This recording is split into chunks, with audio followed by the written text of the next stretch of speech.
First, to talk by Texas Governor Rick Perry that his state could secede from the Union. Tom DeLay is the former majority leader of the United States House of Representatives. Mr. DeLay, what do you make of Rick Perry? Is this local BS? Is this to sell him to the right so he can beat K. Billy Hutchinson? Is it a play to nut country? Twice this week he's talked about Texas maybe seceding from the Union. Come on, Chris. This is a governor standing up for the sovereignty of his state. And I wish 50 governors were standing up right now for the sovereignty of their state. Somebody needs to speak up about the incredible usurpation of power that's going on in Washington, D.C. right now, taking over everything, including businesses.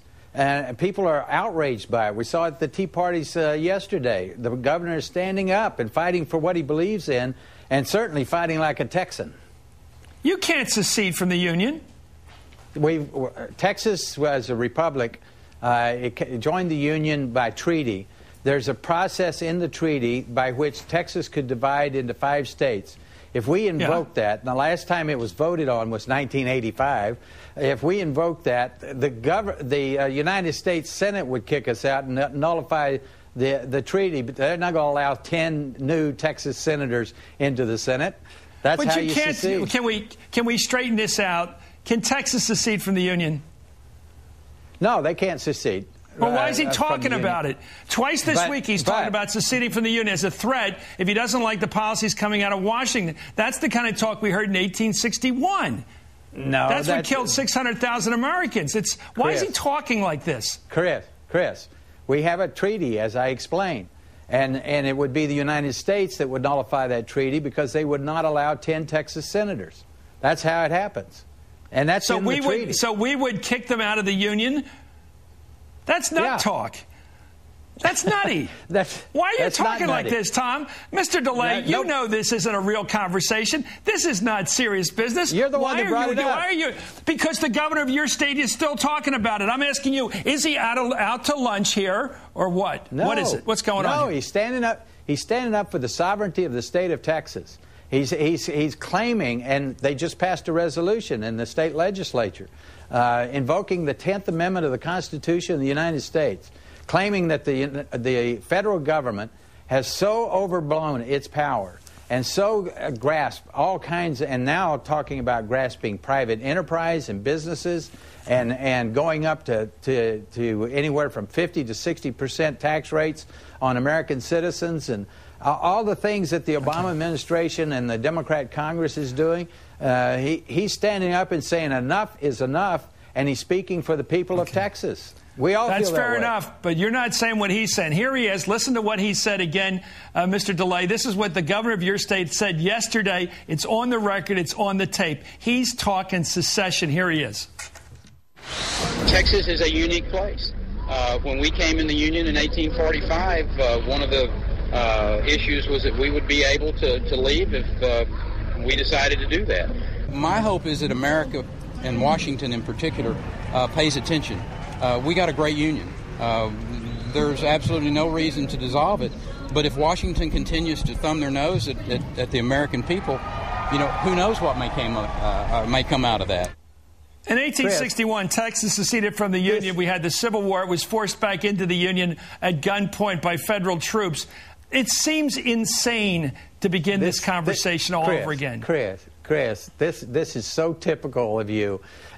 He was talking to reporters about defending the sovereignty of the state of Texas.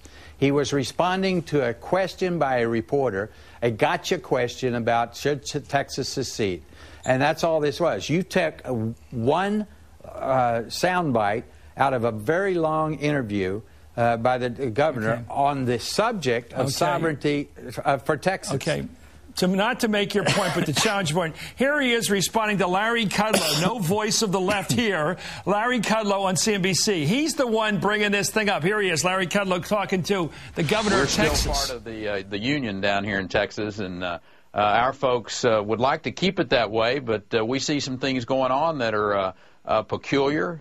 They're frustrating, and I think the Texans are, we're an independent lot, and we'd just as soon Washington not be mortgaging our kids' futures and ours for that matter. Look, everybody else watching him right now, Tom, is saying all hat and no head. People shouldn't be talking like this, no matter where they're from. And you're out here trying to say those words were put in his mouth. They're not. He's talking like this all week.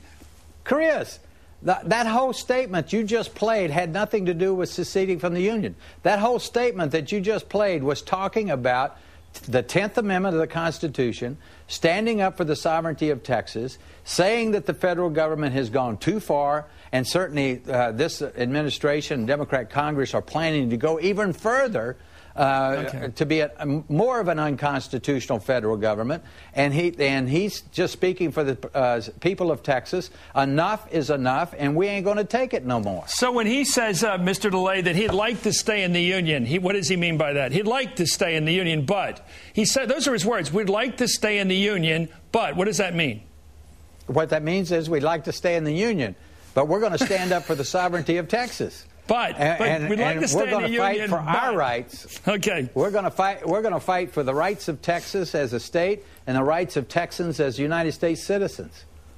I spent the last night, I guess I spent the whole night last night on an airplane from Denver reading about the Civil War and the terrible war went on that cost us 600,000 dead people. And I'm reading about how tough it was after those states in your part of the country seceded. And to have a guy loosely talking about leaving the Union, about invoking some old Texas treaty, about causing this to happen, and you going along with him and saying, yeah, that's what would happen because then he would be somehow kicked out of the Union for invoking the Treaty of 1845. It just seems like loony talk. By the way, speaking of, here's Rush Limbaugh celebrating what Governor Perry's been saying, and you're sort of trying to polish up a bit and gussy up a bit with a constitutional finery here. But here he is, loving this guy to death. Here he is. Now, what this is about, Texas and all the other states are being forced to take a percentage of all the stimulus, the porculus package money. And a number of governors have said they don't want it. Bobby Jindal said, I don't want it because this is going to end up costing us money. Unemployment demands they're putting here with the way we run the system. Mark Sanford, South Carolina, doesn't want it. And Governor Perry in Texas doesn't want it. They do not like the idea that the federal government under Obama is now telling the states what they have to do. It's unconstitutional, and that's why Perry is speaking up. You know, Mr. DeLay, all through the Bush administration, the government money, the debt went rising and rising and rising. Went from something like $4 to $7 trillion, almost tripled or doubled either. And there wasn't this talk of secession or leaving the Union or this incredible radical talk. Why is it coming now because we have a Democratic president? It comes all the time in the state of Texas. Texans are Texans, and they fight for their sovereignty and fight for the Constitution of the United States. And every time the federal government mandates things on the state of Texas is a huge donor state. We only get about 70 cents back for every dollar we send to the federal government.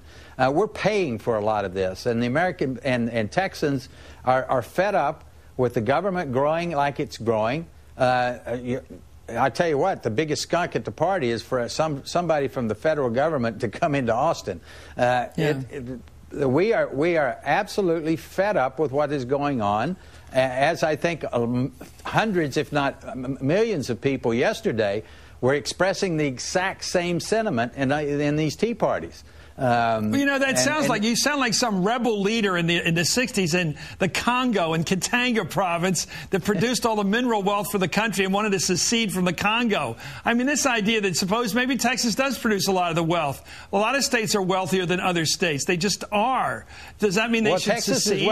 Chris, Texas is wealthy because it works hard. It's a pro-business state. It doesn't overtax its businesses and its citizens. It's nowhere near what California or New York or New Jersey, that's losing businesses left and right, losing jobs left and right. It isn't even close to what the Rust Belt is. And we are a pro-business state. We love jobs. We love businesses to come to Texas. We will not overtax you. We don't have an income tax. Okay. That's where people are coming to Texas because of our ability and our penchant to fight for what we believe in, and we're going to use every means possible legally to fight for our position and fight the Obama administration and the Democrats, liberals, Pelosi and Harry Reid, in what they're attempting to do to this country and to the state of Texas. When you talk about the sovereignty of the state of Texas, are you talking about nullification? What are you talking about, the right of the state to deny the role of the federal government? What right are you insisting on when you say sovereignty, like it's an independent country again? It's an independent state. It is? And given many powers by the 10th Amendment of the United States Constitution, the 10th Amendment that is violated every day in Washington, D.C. And we're standing up and reminding the American people that the 10th Amendment is strong, and we're going to defend it, and we're going to fight for it. So all powers not delegated to the federal government reside in the states, right? That's exactly right, and we ought to return to that Constitution. Tom DeLay, thank you very much for joining us tonight.